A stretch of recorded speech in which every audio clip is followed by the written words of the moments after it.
दोस्तों, इस वीडियो में हम बात करने वाले हैं सेक्शन 19 के बारे में। सेक्शन 19 से पहले हमने सेक्शन 2 पढ़ा था और उसके अंदर हमने दो डेफिनेशन डिस्कस की थी बहुत अच्छे तरीके से, एक सब्सिडरी कंपनी और होल्डिंग कंपनी। और उसमें हमने देखा था इन दोनों कंपनीज़ का एक रिलेशन था, जिसमें होल्डिंग कंपनी तो 50% से ज़्यादा टोटल वोटिंग पावर हेल्ड करती थी। किसकी हेल्ड करती थी? सब्सिडरी कंपनी की। कौन सी कंपनी होल्ड करती थी? होल्डिंग कंपनी सब्सिडरी कंपनी की 50% से ज़्यादा टोटल वोटिंग पावर हेल्ड करती थी। और उसके साथ साथ उसकी एक और कंडीशन थी। वो कंडीशन क्या थी? वो कंट्रोल करेगी composition of board of director. ठीक है ना। ये दो कंडीशन होल्डिंग कंपनी रखती थी किसकी? सब्सिडरी कंपनी के ऊपर।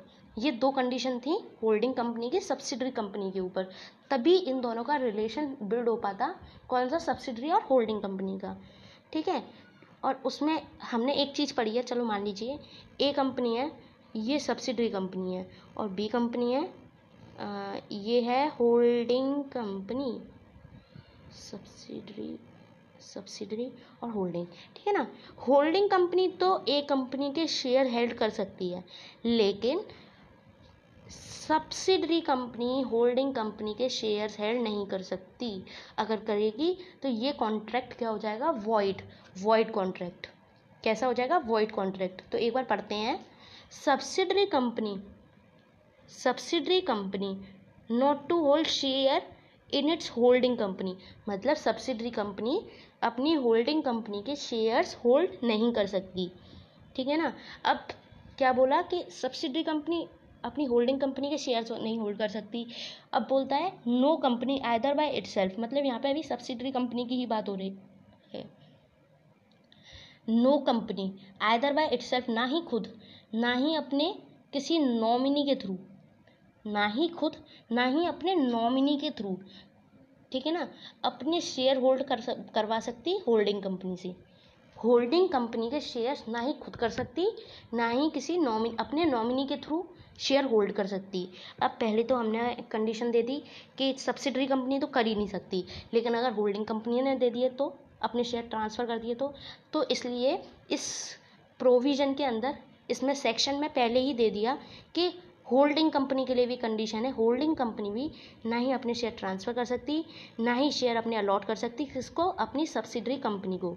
अगर ये वाली चीज़ करती है तो ये कॉन्ट्रैक्ट क्या बन जाएगा? ये कॉन्ट्रैक्ट बन जाएगा वॉइड। अगर ये करती है तो ये कॉन्ट्रैक्ट हो जाएगा वॉइड। ठीक है ना। तो वॉइड कॉन्ट्रैक्ट नहीं बनने देना है, इसलिए हमें सब्सिडरी कंपनी को होल्डिंग कंपनी के शेयर्स नहीं लेने हैं और होल्डिंग कंपनी को अपनी सब्सिडरी को शेयर्स नहीं देने हैं। ठीक है ना। अब प्रोवाइडेड डेट, प्रोवाइडेड क्या प्रोवाइड किया, क्या दिया गया है? Nothing in this section shall apply to, मतलब इस सेक्शन का कोई भी चीज़ इन तीनों में जो ये कंडीशन दी गई हैं प्रोवाइडेड टू, इन कंडीशन में नहीं दिया गया है। समझ रहे हैं आप? मतलब एक बार और देखते हैं। Provided that nothing in this section shall apply to, इन सेक्शनों के अंदर, मतलब इस सेक्शन में कुछ भी चीज़, इतने पार्ट में कुछ भी बोला गया है इस चीज़ पे अप्लाई नहीं होता है इन तीन कंडीशन में।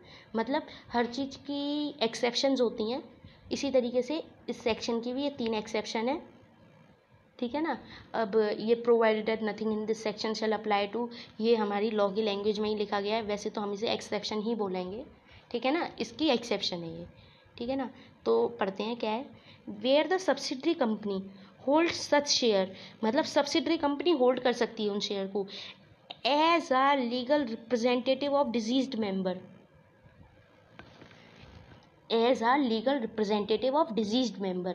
अगर मान लीजिए ए कंपनी है, ठीक है ना, और ए उसमें से डिजीज्ड हो जाता है तो उसका कोई लीगल रिप्रेजेंटेटिव है बी, तो वो अपनी, मतलब ए कंपनी की कौन सी कंपनी है?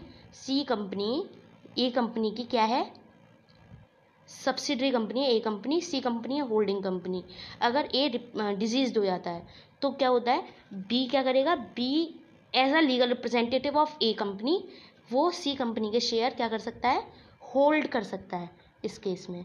ठीक है ना। तो एक पहली कंडीशन ये देख ले हमने, कौन सी कंडीशन है वो? Legal representative of the deceased member. अब दूसरी कंडीशन क्या बोलती है? Where subsidiary company hold such share as a trustee, अगर सब्सिडरी कंपनी शेयर होल्ड करती है as a trustee. As a trustee मतलब किसी के बेनिफिट के लिए शेयर होल्ड करती है, ठीक है ना। बेनिफिट के लिए अगर शेयर होल्ड करती है तो इस केस में भी क्या हो जाएगा, सब्सिडरी कंपनी अपनी होल्डिंग कंपनी के शेयर्स होल्ड कर सकती है, ठीक है ना। अब तीसरे केस में क्या है, तीसरा केस बोलता है where subsidiary company is a shareholder even before it becomes a subsidiary company of holding company.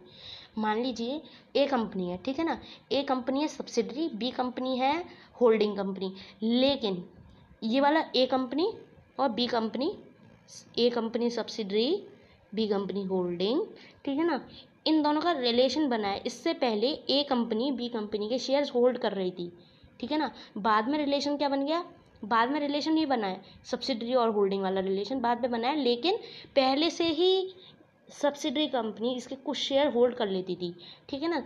तो इस केस में क्या है, वो बाद में भी करती रहेगी इस रिलेशन को बनने के बाद, ठीक है ना। अब क्या बोलते हैं,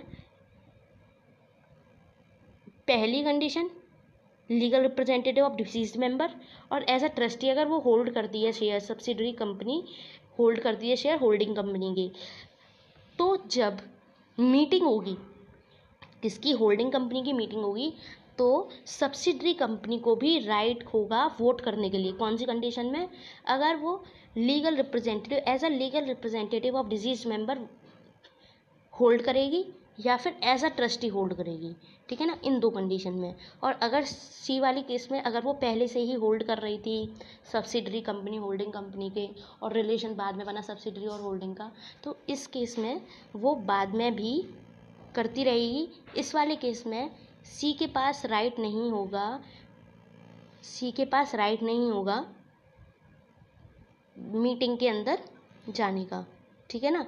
तो एक इस केस में और इस केस में है राइट टू वोट, इन दोनों केस में है, एक सेकेंड, ए और बी केस में है राइट टू वोट, इस केस में है राइट टू वोट नहीं है, इसमें नो, इसमें क्या है, राइट टू वोट है दोनों में केस में, ठीक है ना।